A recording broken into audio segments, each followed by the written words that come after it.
गौड़ा बौराम पर संशय खत्म हो चुका है। लालू प्रसाद ने जारी किया है पत्र। इस वक्त की बिहार की सियासत से जुड़ी बड़ी और अहम खबर आपके सामने रख रहे हैं। लालू प्रसाद की तरफ से पत्र जारी किया गया, महागठबंधन उम्मीदवार को लेकर यह पत्र है और ये ऑफिशियल सीट अब वीआईपी के खाते में है।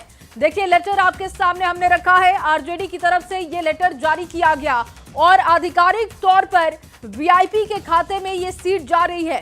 वीआईपी से आधिकारिक उम्मीदवार, निर्वाचन आयोग को भेजा पत्र। गौड़ा बौराम से आरजेडी का उम्मीदवार नहीं और गौड़ा बौराम से वीआईपी से हैं संतोष सहनी, जो कि मुकेश सहनी के भाई हैं। अफजल अली निर्दलीय उम्मीदवार होंगे, लेकिन फिलहाल यहां पर जो फ्रेंडली फाइट की तस्वीर बन रही थी वो खत्म हो चुकी है, क्योंकि महागठबंधन उम्मीदवार को लेकर पत्र जारी किया जा चुका है आरजेडी की तरफ से और ये साफ कर दिया है आरजेडी ने कि महागठबंधन में ये सीट वीआईपी के खाते में है। हालांकि अफजल अली यहां से निर्दलीय उम्मीदवार होंगे।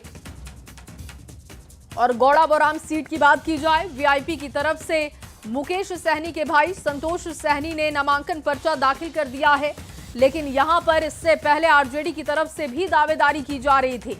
लेकिन अब इस लेटर के आने के बाद यह साफ हो चुका है कि वीआईपी से ही आधिकारिक उम्मीदवार होंगे और संतोष सहनी, जो कि महागठबंधन की तरफ से गौड़ा बौराम सीट से उम्मीदवार हैं, ये साफ किया जा चुका है। गौड़ा बौराम से आरजेडी का उम्मीदवार नहीं होगा। पहले यहां पर फ्रेंडली फाइट की स्थिति बन रही थी और इस सीट को लेकर कई तरीके के सवाल भी उठाए जा रहे थे कि महागठबंधन में तस्वीरें साफ नहीं है। कई जगहों पर फ्रेंडली फाइट की स्थिति बन रही थी। फिलहाल थोड़ी सी यहां पर परेशानी कम हो चुकी है। अभी भी कई सीटें ऐसी हैं जहां पर आरजेडी और घटक दलों की तरफ से कई सीटों पर उम्मीदवार उतारे गए हैं। और संजय ज्यादा जानकारी के साथ जुड़ चुके हैं। संजय, यहां पर थोड़ी महागठबंधन की परेशानी जरूर कम हो गई है। कम से कम ये अब साफ कर दिया गया है कि संतोष सहनी ही वीआईपी की तरफ से गौड़ा बौराम से उम्मीदवार होंगे और महागठबंधन के वही उम्मीदवार होंगे। जी बिल्कुल, देखिए, गौड़ा बौराम सीट को लेकर ये चल रहा था कि दोनों दलों के बीच फ्रेंडली फाइट हो सकता है और अभी से थोड़ी देर पहले तक यही स्थिति बनी हुई थी। लेकिन वीआईपी के राष्ट्रीय प्रवक्ता देव ज्योति की तरफ से एक पत्र जारी किया गया है वीआईपी पार्टी की तरफ से, जिसमें लालू प्रसाद यादव का हस्ताक्षर है और वीआईपी ने कहा है कि अब संतोष सहनी जो होंगे वो महागठबंधन के एकमात्र उम्मीदवार होंगे।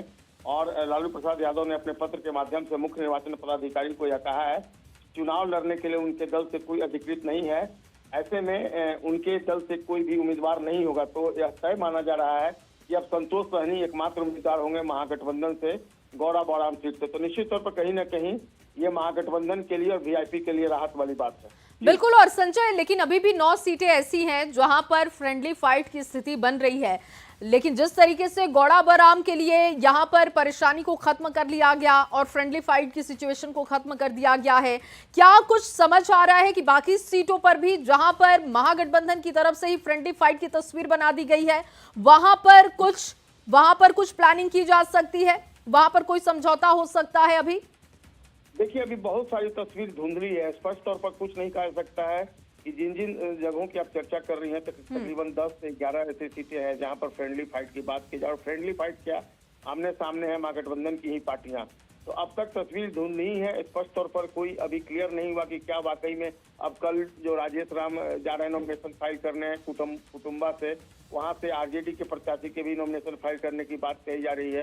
तो निश्चित तौर पर महागठबंधन के अंदर गतिरोध अब भी कायम है और देखना होगा क्या, अब बहुत ज्यादा वक्त नहीं बचा है, 24 से 48 घंटे के बीच क्या उम्मीदवार नाम। बिल्कुल। लेकिन संजय, अफजल अली यहां से निर्दलीय उम्मीदवार होंगे तो क्या वो कुछ परेशानी बढ़ा सकते हैं?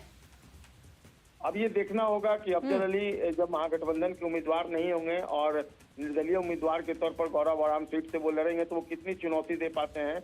अब ये तो पता चलेगा जिस दिन वोट कास्ट किया जाएगा उस दिन। लेकिन फिलहाल जो राहत भरी बात महागठबंधन के लिए यही है कि अब संतोष सहनी, जो मुकेश सहनी के भाई हैं, वो महागठबंधन से केवल उम्मीदवार होंगे और जिन्हें राष्ट्रीय जनता दल ने अधिकृत किया था वो निर्दलीय प्रत्याशी के तौर पर चुनाव लड़ेंगे गौड़ा बौराम से। ठीक है, बहुत शुक्रिया संजय तमाम जानकारी के लिए।